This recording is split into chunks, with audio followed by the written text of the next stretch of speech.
ఓం నమో భగవతే శ్రీరమణాయ. ఓం శ్రీ దక్షిణామూర్తయే నమ. ఓం శ్రీ గురుభ్యో నమ. ఈరోజు స్టేటస్సు: ఈ జన్మ కర్మఫలము. కర్మలు కాయక్లేశ మనోవ్యధములతో కూడి ఉండటయే కాక పునర్జన్మను అదృష్ట ఫలమును ఇచ్చి సంసారమున బంధించుచున్నది. కనుక వైరాగ్యముతో కర్మ ప్రవృత్తి వీడుట ఉచితము అని ఇక్కడ భగవాన్ అంటున్నారు. ఈ జన్మ వచ్చిందంటేనే గత జన్మలో చేసుకున్న కర్మఫలముల వలనే ఈ శరీరము వచ్చింది. కర్మలు కాయక్లేశములు అంటే వివిధ శారీరక కష్టాలను అది కలగజేస్తుంది. అంతేకాకుండా చేసిన కర్మలకు అదృష్ట ఫలాలు ఇచ్చి అది సంసారమున బంధించుచున్నదన్నమాట. కర్మ చేయడం అనేది మనిషి యొక్క స్వభావం మాత్రమే కాదు, అది ఒక తప్పనిసరి కార్యము అవుతూ ఉంది. అంటే ప్రతి మనిషి కర్మ చేయకుండా ఉండలేడు. నిజానికి ఎలాంటి పని చేయకుండా ఉండటం కూడా కర్మ క్రింద లెక్కకు వస్తుంది. ఈ కర్మల ద్వారా జీవుడు మెల్లిమెల్లిగా వృద్ధి చెంది కోరికలను తీర్చుకుంటూ ఉంటాడు. ఏ వ్యక్తి అయినా పుట్టగానే వాడు చేయవలసిన కర్మ కూడా పుడుతుంది. అంటే వాడు తెచ్చుకున్నవే వాడు అక్కడ అనుభవిస్తున్నాడు. అది మంచి కర్మ కావచ్చు, చెడు కర్మ కావచ్చు. ఆ వ్యక్తి తనలో ఉన్న గుణాలను బట్టి ఆ కర్మలను ఆ వ్యక్తి చేస్తున్నాడు. ఆ కర్మలు అతనికి ఒక కామధేను వలె తగిన ఫలితాలు, అంటే మంచి కానీ చెడు కానీ ఇస్తూ ఉంటాయి. అక్కడ సుఖ సంతోషాలను సంపాదించాలనే ప్రయత్నంలో నిరంతరము విషయభోగశక్తుడై వాటిని సాధించడానికి శ్రమపడుతూ ఇష్ట అయిష్టాలను రాగద్వేషాలను పెంచుకుంటూ తీరని కోరికలతో జనన మరణ వలయంలో చిక్కుకొని ఉంటారు. ఈ కర్మలు చేస్తున్నప్పుడు పరిపూర్ణమైన సుఖాన్ని సాధించగలమనే ఆశతో ఇంకా అక్కడ వారు శ్రమిస్తూనే ఉంటారు. అంటే కర్మలు అనేది ఎంత చేసినా దాని కోరిక తీరదనమాట. అంటే చాలా కాలం వరకు మనము ప్రయత్నిస్తూనే ఉన్నాం కదా, ఉన్నాం కదా, అయినా కూడా తాను సాధించలేనిది, అంటే తాను అనుకునేది సాధించలేనిది తన వారైనా, అంటే తన సంతతి అయినా సాధించగలుగుతారేమో అన్న భావనతో తన సంతానం మీద ప్రేమగా అక్కడ వ్యక్తమవుతూ వస్తుంటుంది. అక్కడ సంతాన కాంక్షతో వారిని కనిపెంచడంలో సమస్యలు వృద్ధి చెందుతూ అవుతూ ఇంకా బంధిస్తూ అశాంతిని సృష్టిస్తూ ఉంటాయి. శాంతిని కోరుతూ, ఒక పక్క శాంతిని కోరుతూ అశాంతికి చేరుకుంటూ ఉంటారు. అలా కాకుండా కర్మలు చేసేటప్పుడు అంటే నిష్కామంగా కర్మలు చేయాలి, పరోపకారంతో కర్మలు చేయాలి. నేను చేస్తున్నాను అనే కర్తృత్వ భావంతో లేకుండా చేయాలి. ఇటువంటి కర్మలకు కూడా ఫలితాలు ఇస్తాయి. ఇటువంటి పనులు చేయడం వల్ల ఆత్మ అనేది సంతృప్తి కలుగుతుంది. అక్కడ వ్యక్తిలో ఒక నైతిక విలువలు పెంపొందించేలా చేస్తుంది. ముఖ్యంగా మనసుకు అనేది అక్కడ శాంతి కలుగుతుంది. ఈ బాహ్య ప్రపంచపు మాయ నుండి బయటపడి మనిషి తనలో తాను ప్రయాణిస్తూ తనని తాను మెల్లిగా తెలుసుకోగలుగుతాడు.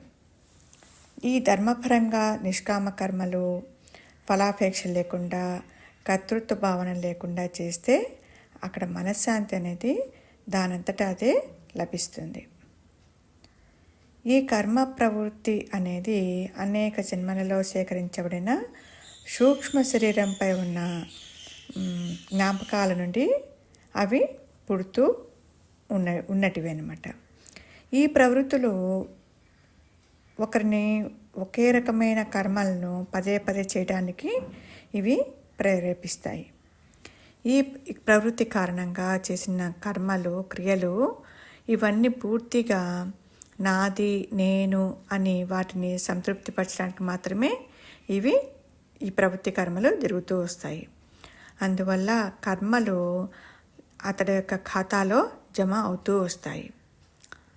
ఇలాగా ఆ వ్యక్తి కర్మలతో సుఖ సంతోషాలతో దుఃఖాలతో అనుభవిస్తూ చివరికి వీటి వల్ల ఏమీ ప్రయోజనం లేదని వైరాగ్యముతో కర్మ ప్రవృత్తి నుంచి విడుదల పొంది తాత్కాలిక ప్రయోజనాలు ఎంతవరకు శాశ్వతంగా నిలుస్తాయి అని అక్కడ వాడు సత్యాన్ని గ్రహిస్తాడు.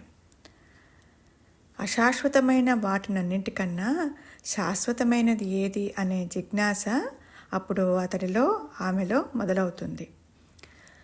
తనలో ఆశలు రేకెత్తించినవి అన్నీ కూడా అశాశ్వతమైనవి అని అక్కడ గ్రహిస్తారు. శాశ్వతమైనది ఒక భగవత్ మార్గము అని, దానిలోనే పరమార్థం ఉందని తెలుసుకుంటారన్నమాట. కాబట్టి వైరాగ్యముతో వస్తువులపై, విషయాలపై, భోగాలపై అంటే రాగము, అక్కడ వ్యామోహము, ఆసక్తి అక్కడ లేకపోవడము, లేకపోతే తొలగిపోవటము, ఇవన్నీ కూడా వైరాగ్యానికి దారితీస్తాయి. అంటే వస్తువులు ఉన్నా లేకున్నా సంతోషము లేదా బాధ కూడా అక్కడ ఉండదు. ఈ విధంగా మనసుని బాహ్య ప్రపంచం వైపు మళ్లించకుండా తీవ్ర వైరాగ్యంతో కర్మ ప్రవృత్తులను విడుట ఉచితము అని భగవాన్ ఇక్కడ అంటున్నారు. ఓం శ్రీ గురుభ్యో నమః. ఈరోజు గురువు గారు రావడానికి కుదరదన్నారు. ఈరోజు స్టేటస్ గురించి మనమే డిస్కస్ చేసుకోవాలని చెప్పారనమాట.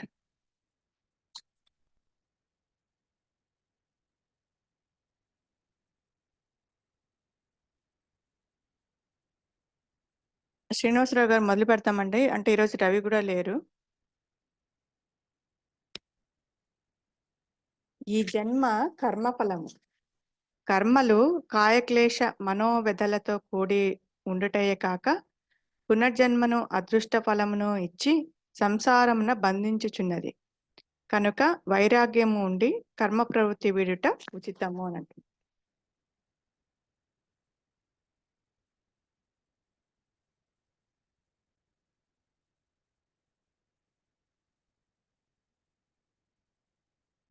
అన్మ్యూట్ చేసుకోండి. ఓకే, ఈ దేహం అన్నది ప్రారంధవశాత్తు మనకు లభించింది. మనం కోరుకున్నది ఏదో అనుభవించడం కోసం, ప్రారంధ కర్మ ఫలాన్ని అనుభవించడం కోసంగా ఈ దేహం నుంచి లభించింది. అంతకు ఆగిపోతుందా? మళ్ళీ ఏదో కర్మలు చేస్తున్నాం, ఈ కర్మ ఫలాన్ని మళ్ళీ అనుభవించడం కోసం సంచితం అనే ఆగానికి మళ్ళీ తయారవుతున్నాయి. సో ఈ సుడిగుండం నుంచి తప్పించుకోవాలి అంటే ఏమి చేయాలని నెక్స్ట్ సెంటెన్స్ లో చెప్తున్నారు. వైరాగ్యము పూని మోని అన్నారు. వైరాగ్యము పూని, వైరాగ్యం గురించి. ఈ వైరాగ్యం ఎక్కడ నుంచి చూస్తే మనం చాలాసార్లు చెప్తున్నాం. వివేచన వైరాగ్యము. వివేచనలో అంటే నిత్యానిత్య వస్తు వివేకంతో, దోష దృష్టితో మనకి ఆ వైరాగ్యం అనేది అబ్బుతుంది. సాధన ద్వారా, వినికిడి ద్వారా, సత్సంగాల ద్వారా, రకరకాల కార్యక్రమాలు, పుస్తకాలు కానీ, సత్పురుషుల యొక్క సమాచారమే కానివ్వండి, వీటి వల్ల మనకు ఈ అబ్బిన తర్వాత దాన్ని కాపాడుకుంటూ భగవాన్ ఒకసారి చివరిలో ఆయన వెళ్ళిపోతారనగా అందరూ అడిగారు. ఇప్పటిదాకా చాలా చెప్పారు, ఏం చేయమంటే ఏదో చెప్పింది ఆచరించండి చాలన్నమాట. అట్లాగే ప్రతిరోజు జీవిత కాలంలో ఎన్నో విషయాలు నేర్చుకుంటూ ఉంటాం, వింటూ ఉంటాం, చదువుతూ ఉంటాం, అనుభవంలోకి వస్తూ ఉంటాయి. వేరే వాళ్ళ అనుభవాలు మనం తెలుసుకుంటూ ఉంటాం. వీటికి అన్నిటి కారణం ఏమిటంటే ఆ సుడిగుండంలో కొట్టుకుపోకుండా ఇందులోనే మనక వేయడం. పైన సముద్రంలో చూడనప్పుడు సర్ఫింగ్ చేస్తూ ఉంటారు, వాటర్ స్పోర్ట్స్ లో సర్ఫింగ్ చేస్తూ ఉంటారు. చిన్న ప్లాంట్ లాంటి వెళ్ళిపోతుంటారు, అలా తిరుగుతాను మళ్ళీ కింద పోతుంటారు. ది సేమ్ వే సుడిగుండంలో ఇంత ప్రపంచంలో ఉంటూ కూడా అంత తేలిగ్గా మనం కూడా సర్ఫింగ్ చేయడం చేత కావాలంటే కర్తను నేను కాదు అనుకుని పనిచేయడం ద్వారా, కర్తృత్వం చేయకుండా ఉండలేదు. గాలి పీల్చడం కూడా కర్మే ఒక రకంగా. ఉండుట కూడా కర్మే అని చెప్తారు భగవాన్. రోజువారీ నిత్యావసరాల కోసం, జీవిక సాగితం కోసం చేసేటువంటి కార్యకలాపం ఏదైతే ఉందో అదంతా కర్మంలోకి రావు. సంకల్పం మాత్రం చేత ఏదైనా ఒక కోరికతో ఉద్దేశించి చేసినప్పుడే అది కర్మఫలం అందుకోవటం, తద్వారా మళ్ళీ జన్మ పొందడం, ఇవంతా ఈ సైకిల్ స్టార్ట్ అవుతుంది. రోజువారీ మీరు అన్నం వండుకు తింటేను, బజార్లో కూరగాయలు పొట్ట తిప్పుల కోసం ఉద్యోగం చేసిన అదంతా కర్మ కింద రాదు. ఒకవేళ అది కూడా అనే పరిస్థితి ఏదైనా ఉన్నట్టయితే అది ఈశ్వర సేవగా, మానవ సేవే మానవ సేవ మాట్లాడుతుంది కదా, ఈశ్వర సేవగా భావన చేసి వచ్చిన ప్రతి కస్టమర్ ని మన కాంట్రాక్ట్ లో వచ్చిన అత్తగారికి గోడలు కావచ్చు, కోట అత్తగారు కావచ్చు, తల్లి కొడుకు కావచ్చు, వాళ్ళు కూడా ఈశ్వరుడికి సేవ చేస్తున్నారు అనుకుని పిల్లలకి స్నానం చేయించేటప్పుడు బాలకృష్ణుడికే స్నానం చేస్తున్నాను అనుకుని చేయాలంటారు తండ్రి. అదొక అవకాశం ఇచ్చి నాకు ఈ పిల్లవాడికి చేసే స్నానం ఏదైతే ఉందో బాలకృష్ణుడు చేసే అభిషేకం. అలాగే ఆ పిల్లవాడికి అన్నం తినిపిస్తూ దాన్ని ఆ బాలకృష్ణుడికి నివేదన చేస్తున్నాను అనుకుని చెప్పిన ఆ భావంతో చేసుకుంటే అంతకు మించినటువంటి వేరే ఉపాయం కానీ, సాధన కానీ, తపస్సు కానీ ఏది లేదు అని ఎక్కడో చదవటం వినో జరిగింది చాలా కాలం క్రితం. పిల్లలకి ఇంట్లో మనవడో లేదో కొడుకు అలా వాడు పెద్దవాళ్ళు అయిపోయినా కూడా ఎప్పుడు ఢిల్లీకి బలిసేనా కూడా తల్లికి కొడుకే అని చెప్పి అంటూ ఉంటారు కదా. అవునండి. ఆ పద్ధతిలో ఆయన ప్రధానమంత్రి అయిన కానీ మోడీ గారు వాళ్ళ తల్లి గారు ఉన్నంత వరకు ఆ తల్లి ఇంటికి వస్తే ఆయన కారక నమస్కారం చేస్తూ ఉంటాడు. ఈవిడ వెళ్ళి ఆయనకి ఏదో తినిపిస్తూ ఉంటుంది పాపం. ఆ రిలేషన్షిప్ ఎప్పుడు ఉంటుంది. ఎంత వయసు 90 వచ్చాడు 108 కూడా రిలేషన్షిప్ అట్లా పిల్లవాడికి చేసేటువంటిది ఇంట్లో ఫ్యామిలీ మెంబర్స్ చేసేదాన్ని ఒక తపస్సుగా ఈ నివేదన అమ్మవారికే చేస్తున్నాను. తల్లికి పెట్టిన అలాగే, అత్తగారికి పెట్టిన అలాగే, కోడలికి పెట్టిన అలాగే, కూతురికి పెట్టిన ఎవరికి పెట్టిన అలాగే, కొడుకు చేసిన అది ఎవరికన్నా కానీ రిలేషన్షిప్ ఏదైనా కానీ సర్వము కూడా ఈశ్వర సేవగా భావన చేస్తే అక్కడ ఏ దోషము అంటుకోదు. ప్రేమ మాత్రమే ఉంటుంది. ఇటువంటి వేరే దురుద్దేశం నాకు లేదు. దుష్టభావన చేరకుండా సద్భావన చేస్తే మనసు సుసంపన్నంగా ఉంటుంది, ప్రశాంతంగా ఉంటుంది. కర్మకాండ దానికి అంటదు. ఎంత కావాలనుకున్నా కూడా దానికి అంటదు. చేస్తే పిల్లలు ఉన్నారు, తండ్రి పిల్లలు 5 ఏళ్ళలో వాళ్ళు వాళ్ళకి ఏముంటుంది, అసూయలు ఏమన్నా ఉంటాయి, వాళ్ళకి ఏముంటుంది. చెప్తున్న అవుతాడు తప్ప ఏమి చేయడు వాడు. మీరు పిల్ల మీద కొట్టినా సరే నవ్వుతాడు తప్ప ఏడవ కూడా ఏడవడు. తెలిసిపోతుంది వాడికి ఏ రకంగా కొట్టారు మీరు ఉన్నది. ఇది సేమ్ వే ఇక్కడ కూడా మనం చేసుకోగలిగినట్లయితే అది మన ఇబ్బంది పెట్టవు, బాధించవు. చేసేటువంటి పనులు ఏవైనా సరే అన్నిటికీ ముఖ్యంగా అంటే కర్తృత్వ రహితంగా చేసినప్పుడు ఈ వైరాగ్యం పోని మాట వచ్చింది కాబట్టి అక్కడ కర్తృత్వ రహితంగా మనం పనిచేస్తే అవి మంది బాధించవు. ఈ పునర్జన్మ అన్నది అదృష్ట ఫలం ఉన్నారు దాన్ని. మరి గొప్ప మాట వాడారు, ఫలం దృష్టము కానిది అదృష్టం. పూర్వజన్మ కాదు పునర్జన్మ. ఈ చేసే కర్మ వల్ల మనకి ఈ జన్మ వస్తుందో తెలియదు. అదే కనుక అదృష్టం. అదృష్టం లక్షణం ఒకటే కాదు, నాట్ సీన్, నాట్ విజిబుల్. దృష్టము కానిది అదృష్టం. అవునండి. అదృష్టం అంటే పునర్జన్మ. అది ఎలా వస్తుందో ఏ రీతిలో వస్తుందో తెలియదు. కనుక ఒళ్ళు దగ్గర కర్మం చేయండి అని చెప్తాం అక్కడ. వైరాగ్యంతో, సంకల్ప రహితంగా, అలాగే కర్తృత్వ భావన లేకుండా ఈశ్వర భావనతో ఇలా కనుక చేసుకున్నట్టయితే దాంట్లోంచి తేలిగ్గా బయటపడతామని చెప్పడం జరిగింది ఈ స్టేట్మెంట్ లో. ఇదంతా ఎక్కడి నుంచి వస్తుందంటే ప్రారంభ కర్మ ఫలాన్ని అనుభవించడం కోసమే శరీరం వచ్చింది. మళ్ళీ అటువంటి ఫలాలను అందుకోవటం కోసమే మళ్ళీ ప్రజాన్ని వచ్చాం. ఇది ఏం చేస్తున్నా ఒళ్ళు తెలియకుండా చేస్తే ఎక్కడ ఉంటామో తెలియదు. ఎంత ఎన్ని తపస్సు చేసామో, ఎంతకాలం బట్టి ఎన్ని మంచి పని చేసామని ఇక్కడ వచ్చాము. ఈ వచ్చిన దానికి వివేచన విచక్షణ లేకుండా అడ్డగోలుగా తెలిసి పిచ్చి పనులు చేస్తూ పోతే మళ్ళీ ఆ వైకుంఠపాళ్ళు వెళ్ళి పెద్ద పాము కిందకు వచ్చేటట్టు ఎక్కడ కడతామో తెలియదు. కనుక జాగ్రత్తగా మనం అవి వాటిని ఏమంటారు కాయిన్స్ చేస్తాం కదా ఆటలో, అట్లాగా జాగ్రత్తగా ఉంటే బాగుండకుండా నిశ్చిల్ ఎక్కుతూ పోవాలి. పోతే చివరికి ఏముంటున్న పైన వైకుంఠపాళ్ళు ఆడారా? అవునండి. పరమపద వాటి పేరు కూడా గొప్పగా ఉంటాయి. అన్ని దీనికి రిలేటెడ్ గానే ఉంటాయి. మన ఒకసారి చూసుకుంటే అందరికి అందులో చిన్నప్పుడు తెలియకుండానే అడుగుతుండేవాళ్ళం. ఏదో బాగుండటం నిశ్చయం కానీ వాటి పేర్లు సరిగ్గా ఉంటుంది. ఇప్పుడు కనుక ఒకసారి చూస్తే బాగా గుర్తుంటుంది.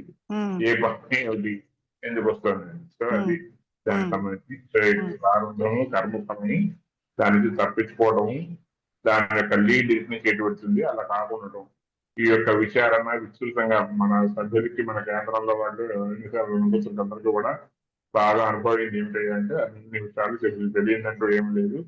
చేయవలసిందల్లా నాకు ఇది చేత కాదు, నాకు ఎప్పటికవుతుందనే మాట లేకుండా గురువు గారు కూడా చెప్తూ ఉంటారుగా, నీ ఆలోచనే నీకు అడ్డు.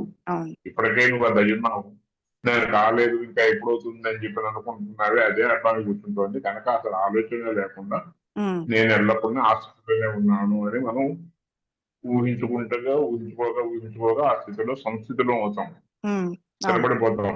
నేను అదేమో ఇంకేం కాదు, ఇదే మనకు అన్ని తెలుసు కదా. ఆ భావనే మెల్లమెల్లగా సంస్థుడై ఉంటారు ఆ భావనతో. ఎందుకంటే ఎవరు దేంతో మొదలు పెడితే ఆ భావన. చదువుకున్న రోజుల్లో స్టూడెంట్స్ కొంతమంది రాడికల్స్ లో వాటిల్లో ఈ మావోయిస్ట్ గ్రూపుల్లో ఇన్ఫ్లుయెన్స్ అట్రాక్ట్ అయి చెప్తూ ఉంటారు. వాళ్ళకి అందులో బాగా పంపింగ్ అయిపోతుంది, కంప్లీట్ మొత్తం బ్రెయిన్ వాష్ అయిపోతుంది, చక్కగా హ్యాపీగా అందులోనే ఉంటారు. అది వాళ్ళకి అలాగే ఒక్కొక్కరు నాటక రంగంలో ఉంటారు, చంద్రశేఖర్ పోతారు, ఇంకోళ్ళు ఫైనాన్స్ లో ఉంటాడు. ఎవరికి ఏది సూట్ అవుతుందో ఎవరికి ఏది క్లిక్ అవుతుందో తెలియదు, వెళ్ళిపోతూ ఉంటారు ఆ ప్రవాహంలో. వినగా బ్రహ్మరక్షణ న్యాయాన్ని చెప్పుకుంటూ ఉంటాం కదా మనం ఈ ఆధ్యాత్మిక ప్రసంగాల్లో. ఆ బ్రహ్మరక్షణ వినగా ఎంత మొండివాడైనా, ఎంత బుద్ధిమాంద్యం ఉన్నవాడైనా సరే తెలియకుండా ఆ ట్రాక్ లో ఆ ఇదిలో కొట్టుకుపోతారంటే కూడా ఆపలేరు. ఏ ట్రాక్ లో అంటే ఆ ట్రాక్ లో కొట్టుకుపోతారు. మనం ఈ ట్రాక్ లో ప్రహ్లాదుడు లాగాను, లేకపోతే ఒక ఆయన రుద్రుడు లాగాను చిన్న వయసులోనే ఆ ట్రాక్ లోకి పోతే వాడు అందులోనే వెళ్ళిపోతాడు, అందులోనే పెరుగుతాడు. అలా కాకుండా హెన్నిస్తుడు వాళ్ళు పెరిగిన తీరాలు ఉంది, వాళ్ళు విజయం వేసి పుట్టడమే అట్లా పుట్టారు. 3 జన్మల్లో మళ్ళీ జారాలనేటువంటి శాపం విమోచన రిలాక్సేషన్ తో తొందరగా వెళ్ళిపోవడం ఆ చూసుకోవాలి. పాపాలు చేయడం కోసమే వాళ్ళు పుట్టారు కాబట్టి వాళ్ళు అలాగే ఉంటారు, అలాగే చేస్తారు.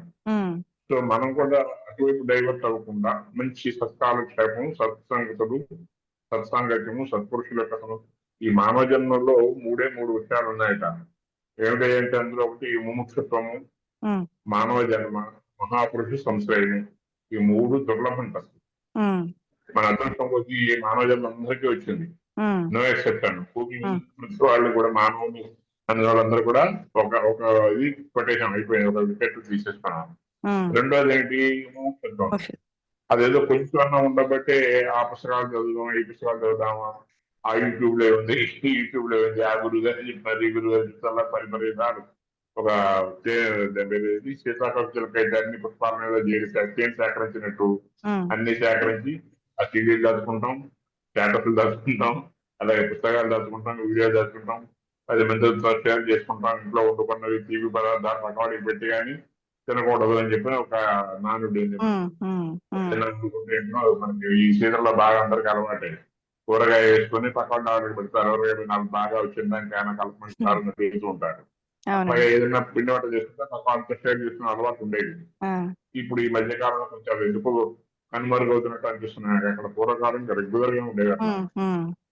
సరే, అదే పద్ధతిలో ఇవాళ ఏమిటి మనం షేర్ చేసుకున్నట్టే వాట్సాప్ లో వచ్చే సమస్త సమాచారాన్ని పక్క వాళ్ళకి పెట్టకుండా చెప్పకూడదు, పక్క వాళ్ళతో షేర్ చేసుకోకుండా మనం దాన్ని స్వాలో చేయట్లేదు. కారణం ఏంటంటే ఏమో ఇంత మంచి రోజు సమాచారం వాళ్ళకి చెప్పకపోతే వాళ్ళ ఎవరు పడతారు మనకు కావాల్సినట్టు షేర్ చేసుకుంటాం, అవకాశం ఉన్నప్పుడు వాటిని డిస్కస్ చేసుకుంటూ ఉంటాం. కనుక అది టెక్నాలజీ ద్వారా ఒక మంచిగా జరుగుతుంది చెప్పాలంటే. వాట్సాప్ ద్వారా లైక్ మైండెడ్ వాళ్ళందరూ ఒక గ్రూప్ లో చేసుకుని కష్టం సుఖం పంచుకుంటున్నారు, చెప్పుకుంటున్నారు తేలిగ్గా. అందరు చెప్పేది ఒకటే అయినప్పటికీ ఒక్కొక్కరు చెప్పే ఉపమానాలు, ఆ ఎగ్జాంపుల్స్, ఉదాహరణలు ఏవైతే సత్తుకుపోయి జనానికి చాలా తొందరగా వాళ్ళకి మనసుకి సత్తుకుపోయి విషయం అప్పటికప్పుడు అర్థమైపోతుంది. దానికి ఎక్కువ కష్టపడక. ఎట్లా అంటే రజ్జు సర్పం అంటే దానికి బ్రహ్మాండ ఎగ్జాంపుల్. ప్రతి దానికి ఏదన్నా విషయాల్లో రజ్జు సర్పం అది పెట్టుకుంటే సబ్స్టిట్యూట్ చేస్తే ప్రాబ్లం ఈక్వేషన్ సాల్వ్ అయిపోతుంది. ఏదో ఎక్స్ ప్లస్ వై సంథింగ్ అంటాడు, ఎక్స్ వై సబ్స్టిట్యూట్ చేస్తే అక్కడ ఆన్సర్ వచ్చేస్తుంది. ఇది కూడా రజ్జు సర్పం అన్నిటికీ తీరిగా కూర్చొని ఆలోచిస్తుండాలి. ఎవ్రీ కాంటెస్ట్ తీసుకొచ్చి అక్కడ పెట్టే వాల్యూస్ రెండు ఈక్వేషన్ కంప్యూటర్ మీద మనం ఎంటర్ బార్ కొట్టంగానే రిప్లై ఇచ్చినట్టు టక్మని వచ్చేస్తుంది. ఏమన్నాడు ఎవరు చెప్పినా బాగుంటుందో అది నిజంగా మహానుభావులు మొట్టమొదటి ఎవరు కనిపెట్టారు, అది రజ్జు సర్పం రాంచడం. అప్పుడు ఇన్ ది సేమ్ వే ఈ ఇందులో చెప్పారు కంఠాపం కానివ్వండి, దశముడి కథ కానివ్వండి, ఆ తర్వాత ఈ కాల్చిన గింజ అంటారు గురువు గారు, అది బీజం మనసు దగ్ధ బీజ మనస్సు. దానికి కాల్చిన గింజతో కాల్చిన గింజ. పోల్చుకుంటారు. దాంట్లో చెప్పండి అవును సార్. గొప్పగా ఉంటుంది. పొట్లుగా ఉన్నప్పుడు ఆ పొట్టు పోనంత వరకు అది మళ్ళీ మొలకెత్తడానికి అవకాశం ఉంది. ఆ ఉంటుంది. పొట్టు ఏంటంటే అజ్ఞానం, అహంకారం పొట్టు అనమాట. ఆ పొట్టుని ఎప్పుడైతే తీసేసామో మళ్ళీ అది మొలకెత్తదు. జన్మరాహిత్యం అయిపోయింది. గొప్ప పాఠం అది. అది అర్థమైతే అవును సార్. ఎక్కడో ఏదో ఎగ్జాంపుల్ మీరు చదివిన దానికన్నా గబుక్కున ఊహకు వచ్చేప్పుడు ఫ్లాష్ అయింది అనుకోండి, ఎంత హాయిగా అనిపిస్తుంది. అదే సత్యం తెలియదు. లోపల ఉన్న గురువే నీకు చెప్తాడని నేను బయట గురువు లోపల చెప్తాడు. ఇదే తెలియకుండా ఆయన రోజు చూస్తూనే ఉన్నారు. ఎంతో మంది చూశారు. అప్పటికి తర్వాత చూస్తూనే ఉన్నారు. ఒక న్యూటన్ గారికి ఎందుకు తెలిసిన లా ఆఫ్ గ్రావిటేషన్ యాపిల్ పండు పరంగానే ఎవరిని ఎప్పుడు అనుగ్రహిస్తుందో అంతే అప్పుడు అనుగ్రహించి వారి ద్వారా అది ప్రచారంలోకి వస్తూ ఉంటుంది. ఎంతమందో మహర్షులు చూశారు చెప్పారు. అట్లాగే ఇవి కూడా మనకి నేను ఒకసారి అట్లాగే ఏదో అప్పట్లో సనాతన సారథి పుస్తకం పుట్టపర్తి బాబా గారి పుట్టపర్తి సాయిబాబా గారి ఉండేవాడు. ఆయన తెప్పించుకుంటూ ఆయన ఊరికి సాధన చేస్తుంటారు. అట్లాంటి వాళ్ళు నా పేరుతో ఒక సబ్స్క్రిప్షన్ ఆయనే కట్టేశాడు ఒక సంవత్సరానికి. కట్టేస్తే పుస్తకం నాకు వచ్చేది. ఈ వచ్చినప్పుడు కాస్తే ఎక్కడ వచ్చిన కాన్సెప్ట్ ఎవరు మాట్లాడుకుంటూ ఉంటాడు. ఒకసారి కరెక్ట్ గా దీని గురించి నేను ఆయన మాట్లాడినప్పుడు పుస్తకం రాదు చూడ. నెక్స్ట్ మంత్ ఇష్యూలో ఇదే టాపిక్ కవర్ చేశాడు కవర్ పేజీలో. మరి ఆశ్చర్యం వేసింది. మేము ఇద్దరు మాట్లాడుకున్నాము అదే విషయం. వడ్ల గింజ మీద పునర్జన్మ జన్మ సేమ్ టాపిక్ నెక్స్ట్ ఇష్యూలో వచ్చేసింది. ఎంత థ్రిల్లింగ్ గా ఉంటుంది. అంటే అప్పుడు ప్రతి ఒక్కరికి ఉంటాయి. ఏమిటి అంటే ఇది ఆల్రెడీ అది నువ్వేం చెప్పకుండా అర్థం అదే నువ్వు వేరే కొత్తగా ఏం దాహం చేసి పొందక్కల్లా నువ్వు అదే పాము దాని మీద మెకిల్ పట్టింది. దాన్ని శుభ్రంగా చేస్తే ఆటోమేటిక్ గా అది రిమూవ్ అయిపోతూ వస్తుంది. బంగారం తవ్వుతున్నప్పుడు ఆ గనిలో నుంచి ఆ బంగారం బయటపడాలంటే ఎంతో లెందీ ప్రాసెస్. ముందు 3 కిలోలు టన్నులు మట్టే వస్తుంది.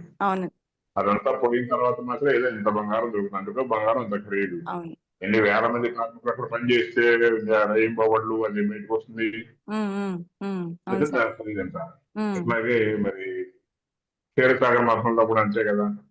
మొట్టమొదటి అమృతం ముందు చాలా వచ్చాయి కదా. అవన్నీ భరించిన తర్వాత ఎవరు కూడా ఆ తర్వాత మాత్రమే వచ్చింది. అలాగే మనకు కూడా కష్టాలు బలగా రాబడికి ఆ బంగారం అయితే ఎలా అవన్నీ వస్తుందో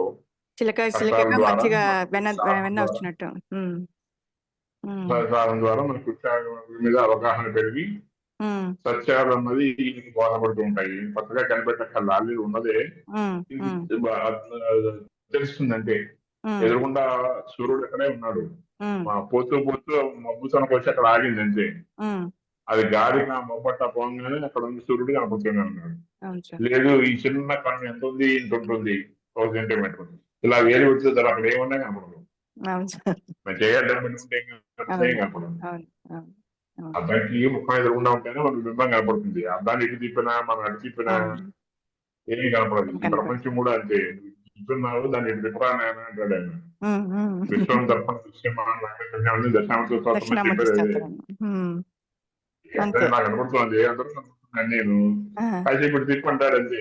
ఇంటర్నెట్ అంటే అంతే. బహిర్ముఖం కావాలంటే అంతర్ముఖం అయినట్టే కదా. వేరే ప్రొసీజర్ ఏం లేదు. బయటకు వెళ్ళకపోతే ఇంటర్నెట్ చెప్తున్నారు ఆ రోజు కర్మలు చేయకుండా ఎట్లా అంటే రోజు వంట ఉద్యోగం చేసి డాక్టర్లను పోషించద్దా, వీటన్నిటికి పని చేయకుండా ఎట్లా కూర్చుని మీరంటే ఏదో ఖాళీగా కూర్చున్నారు చెప్తారు అని మనం భగవాన్ అన్నాన్ని కోరుస్తున్నాం. మనకు కూడా అదే విషయం ఇందులో ఇబ్బంది ఏం లేదు. చాలా తేలికైన విషయం. ఇందులో ఏంటంటే ప్రతి ఒక్కరు గుర్తించవలసింది ఇది ఎందుకైతే అనుభవించడానికి వచ్చిందో అది అనుభవించితేనే గాని ఈ ఘటన కంటికి కాగలదు. ఇది ఏమిటి అనుభవించడానికి వచ్చింది? ఒక ప్రధానమంత్రి, ఒక రాజ్య ముఖ్యమంత్రి, లేకపోతే మెంబర్ ఆఫ్ పార్లమెంట్, లేకపోతే గూండాగిరిను, లేకపోతే ఒక టీచరు, ఒక డాక్టరు, నటుడు, యాక్టర్, సంథింగ్ ఏదో ఒక్కొక్కరికి ఒక్కొక్క రోల్. ఆ రోల్ బేస్ నుంచి వాళ్ళు చేస్తే గానీ వాళ్ళని తీసి తీరాల్సిందే. మొన్నటి దాకా పవన్ కళ్యాణ్ గారు సినిమాల్లో తిరిగాడు, రాజకీయాల్లోకి వచ్చాడు. ఎన్టీ రామారావు కొన్నాళ్ళు తిరిగాడు, రాజకీయాల్లోకి వచ్చాడు. ఆ రోల్ అయిపోయింది ఈ రోల్. జస్ట్ ఉమ్, సినిమాలో రకరకాల పాత్రలు ఎలా పోషిస్తున్నారో వాళ్ళు, ఈ సమాజంలో ఈ భూమి మీద కూడా ఈ జన్మలో కూడా ఇన్ని రకాల పాత్రలు పోషిస్తూ ఉంటారు ప్రతి వ్యక్తి కూడా.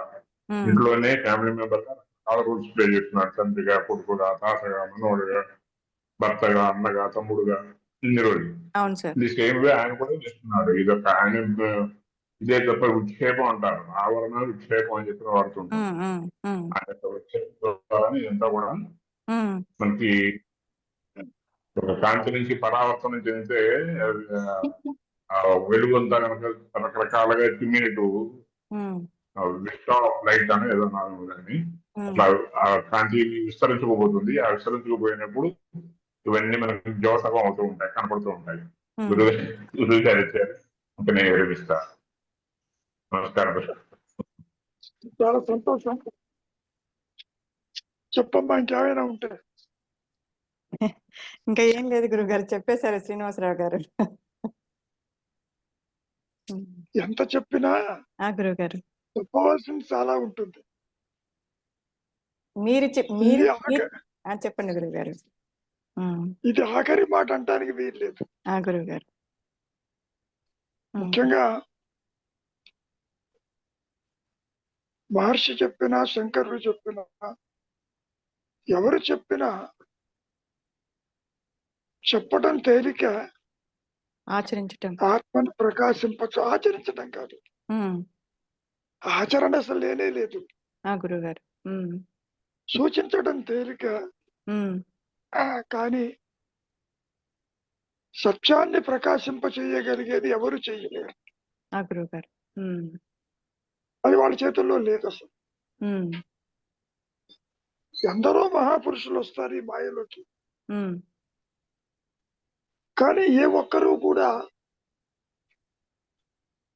కలలో కనిపించిన వారికి సత్యం అందించలేరు. గురుగారు. కళ కళ అంటే నువ్వు కలగానే కానీ జాగ్రత్త అవస్థ కూడా కలే. అవును గురుగారు. ఏమా? అవును గురుగారు. ఒక సందర్భంలో మహర్షిని అడిగారు, ఒకరికి సత్య ప్రకాశం అయితే అందరికీ ఎందుకు కాదని. బాగానే ఉంది, కలగంటున్నావు, కళ నుంచి బయటకు వచ్చావు, కళలో కనిపించిన వాళ్ళందరినీ ఎంబడొస్తారా అని అడిగాడు. ఇక్కడ కూడా అంతే. ముఖ్యంగా వ్యక్తిగత ఆత్మ అనుభవం ఉంటదమ్మా, అది కుదరదు.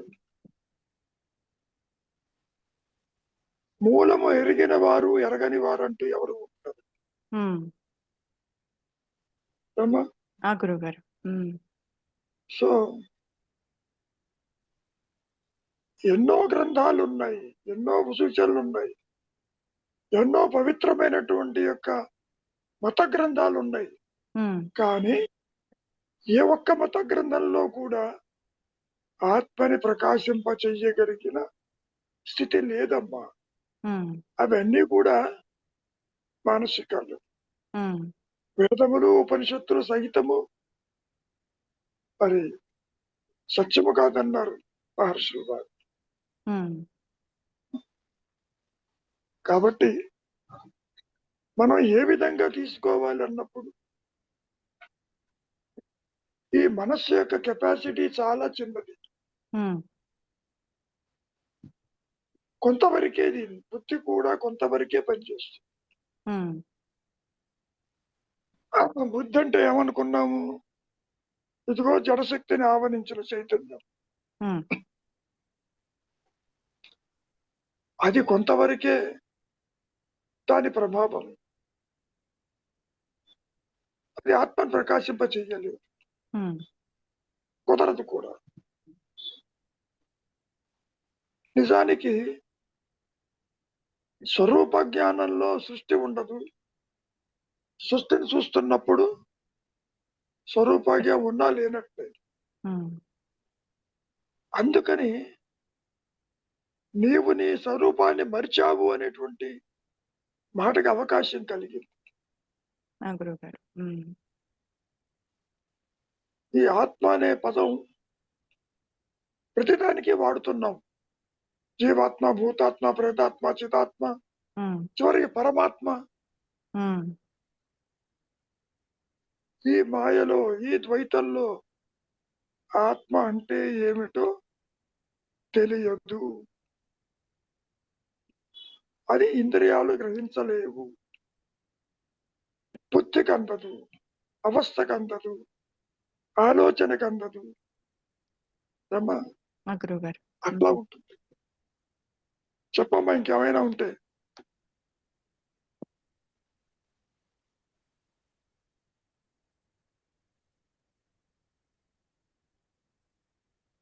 ఏమైనా అనుమానం ఉందా?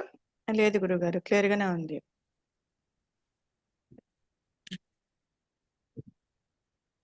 ఏమ్మా సరోజ? గురువు గారు, అంటే ఈ కర్మ, ఈ జన్మ వచ్చింది కర్మ వల్లనే అంటున్నారు. అంటే కర్మ వల్లనే ఈ బంధం కలుగుతోంది.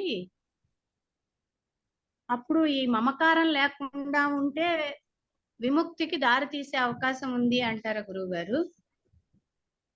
అంతే కదమ్మా, అంతే కదా. నిన్ను బంధించేది నీ ఆలోచన. అవును. దేంతో కావచ్చు, సంసారంతో కావచ్చు, జగత్తుతో కావచ్చు, ప్రాపంచిక విషయాల్లో ఏదైనా కావచ్చు. గురువు గారు. నువ్వు ఎందుకు బంధింపబడుతున్నావు? కోరిక వల్ల. కర్తృత్వం గనక ఉంటే కర్మ ప్రభావం ఉంటుంది. కర్త లేకపోతే తెచ్చుకున్న పిడికడు ప్రారంభం అంతమైపోతుంది. తిరిగి మళ్ళీ జన్మ ఎత్తే అవకాశం ఉంది నార్మల్ గా. అంటే అయినప్పటికీ ఇప్పుడు కర్మలు ఇచ్చేది కూడా ఆ ఇతర శక్తే కదా. అదమ్మా, ఎవరు తెచ్చుకుంది వాళ్ళే అనుభవిస్తారు. ఆ శక్తికి సంబంధం లేదు. అంటే ఇప్పుడు నేను ఈ కర్మ చేస్తున్నాను అని కర్తృత్వం మీద వేసుకుంటేనే అది బంధిస్తుంది. అంతేగా మరి. నాది అనుకుంటే బంధిస్తుంది, లేకపోతే బంధం. కర్మ ఫలాపేక్ష లేకుండా చేస్తే అది బంధించదుగా గురువు గారు. అసలు ఫలాపేక్ష లేకుండా నువ్వు చెయ్యవుగా. లాభం లేని రెడ్డి వరదకి పోవడం అన్నాడుగా. నువ్వు ఏ పని చేసినా దాని వెనకాల స్వార్థము, కోరిక, బంధం ఉండి తీరుతుందమ్మా. ఒక్క మూలము ఎరిగిన వారు మాత్రమే చేసే కర్మలు బంధించవు. ఇప్పుడు వాసనలు రెండు రకాలు, భోగహేతువులు, బంధహేతువులు. అవునండి, అవునండి. ప్రతిదీ నిన్ను బంధిస్తుందమ్మా. అర్థమైంది గురువు గారు. నిన్ను ఎప్పుడు బంధించదు? కర్తృత్వం లేకపోతే బంధించదు. అంటే ఇప్పుడు సంసారంలో ఉంటూ కూడా మీరు ఎప్పుడు చెప్తారు, తామరాకు మీద నీటి బొట్టులా ఉండండి అని చెప్తారు కదా. చెప్పడం తేలికే,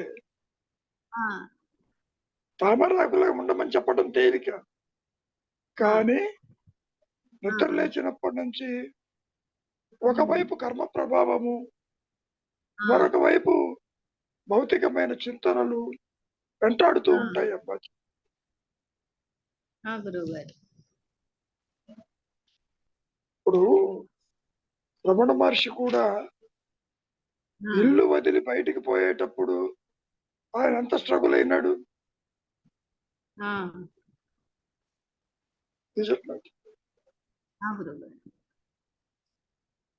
పైగా తన గురించి అతగతని కాగితం రాశాడు. అవును, అక్కడ దేహం అని కానీ వెంకటరామన్ అని అనలేదు కదా గురువు గారు. అంటే అప్పటికే ఆయన అందుకనే వెళుతున్నానని చెబుతూ 2 చుక్కలు పెట్టాడు, గీత పెట్టాడు, పేరు కూడా రాయలేదు.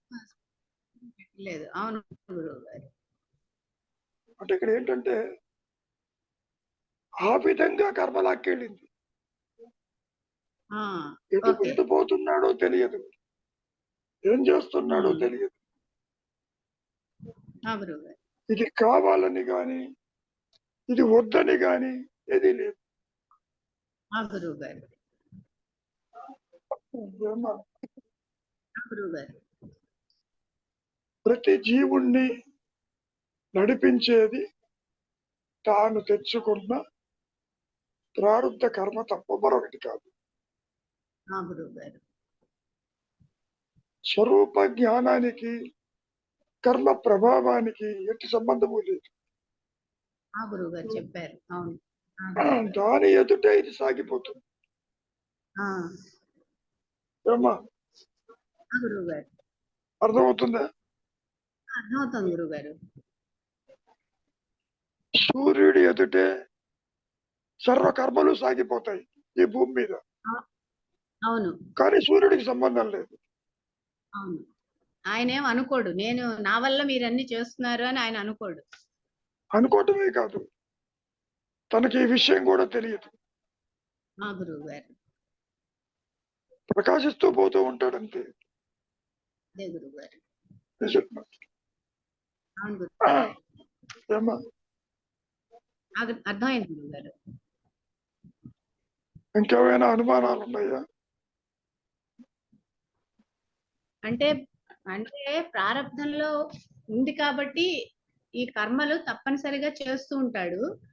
కానీ ఫ్రీ విల్ మొన్న చెప్పారు కదా మీరు, ఆ ఇచ్చే భగవంతుడు ఏది ఇచ్చినా కూడా దాన్ని మనం స్వీకరిస్తే, ఇదెందుకు నాకే వచ్చింది అనుకోకుండా స్వీకరిస్తే అక్కడ కొంచెం ఆ ఇంటెన్సిటీ తగ్గుతుందా గురువు గారు, కర్మ ప్రభావం? ఆ విధంగా ఉండదమ్మా. నీకు ఇష్టమున్నా లేకున్నా, స్వీకరించినా స్వీకరించకపోయినా కర్మ ఫలితాలు ఉంటాయి అక్కడ. యాక్సెప్ట్ చేయనంత మాత్రాన కర్మ ఆగిపోదు. ఇప్పుడు మహర్షి విషయమే తీసుకో. అవునండి. ఉంటే ఉండని క్యాన్సర్ అన్నాడు, అంత మాత్రం చేత ఆపరేషన్ ఆగిందే? కట్టు ఆపారా? మరి జరగవలసినది జరిగి తీరుతుంది. కానీ నీవు దాన్ని తీసుకుంటావా లేదా అనేది మూలము తెలిసినప్పుడు ఒక రకంగా ఉంటుంది, తెలియకపోతే ఇంకో రకంగా ఉంటుంది. ఓకే, అమ్మా, అర్థమైంది. మాయని ఎవరు ఆపలేరు. గురువు గారు. ప్రపంచంలో మనం అనుక్షణం జరిగిపోతుంది, నా ప్రమేయం లేదు అనుకున్నప్పుడు ఆ లోబు తను మూసే భారం తగ్గుతుంది. అదర్వైజ్ ఇదంతా నా వల్లే జరిగింది, నా ప్రారంభ బాధ తలుచుకుని బాధపడుతూ ఉంటే ఉన్నదానికన్నా కొంచెం ఎక్కువ ఫీల్ అవుతూ ఉంటాడు. ఇది నా వల్ల కాదు, జరగాల్సింది నా వల్ల జరగనిలే అని భయపడి నావఫలం ఇదే అని బరువు మూసే భారం తగ్గుతుందేమో అనుకుంటా. నువ్వు కర్తవు అనుకుంటే భారం పెరుగుతుంది. ఆయన కర్త అనుకుంటే భారం పెరుగుతుంది. నేను కర్తని కాదు, నేను పనిముట్టుని అనుకున్నప్పుడు భారం ఉండదు. అన్నిటికీ మూల కారణం కర్తృత్వం. చూడబోతే అటువంటి ఏది లేదు. ఉనికి లేనిది కర్తగా ఉంటుంది, ఉనికి ఉన్నది ఏం మాట్లాడదు. దానికి అన్యం లేదు. ఈ జీవుడికి అంతా అన్యమే. దేహం అన్యము, జగత్ అన్యము, ఆత్మ కూడా అన్యము, దైవం అన్యము. నిజంటున్నాడు, నీకు ఆలోచన వస్తున్నది అంటేనే అన్యత్వం మొదలవుతుంది. కనుక ఆలోచనలు ఇబ్బంది కాదమ్మా, దాని వెంట పరిగెత్తడం ఇబ్బంది. కరెక్ట్ గా గురువు గారు, కరెక్టే. అవును, కరెక్టే. ఒకవైపు కర్మ ప్రభావంతో ఆలోచనలు వస్తాయి. అవునండి. You are force to do it, చేస్తావు. అవును. ఆ ఫలితాన్ని గురించి ఆలోచిస్తే నీకు బాధ వస్తుంది, ఆలోచించకపోతే బాధ లేదు. అవును, అవును గురువు గారు. అందుకే కృష్ణుడు చెప్పాడు కదా గురువు గారు, నువ్వు కర్మ చెయ్యి, ఫలితం నాకు వదిలేయి అన్నాడు కదా ఆయన. చెప్పడం తేలికే, వదలటం కష్టం కదా. నేను ఇంత కష్టపడి పరీక్ష రాశాను, పాస్ కాలేదంటావుగా.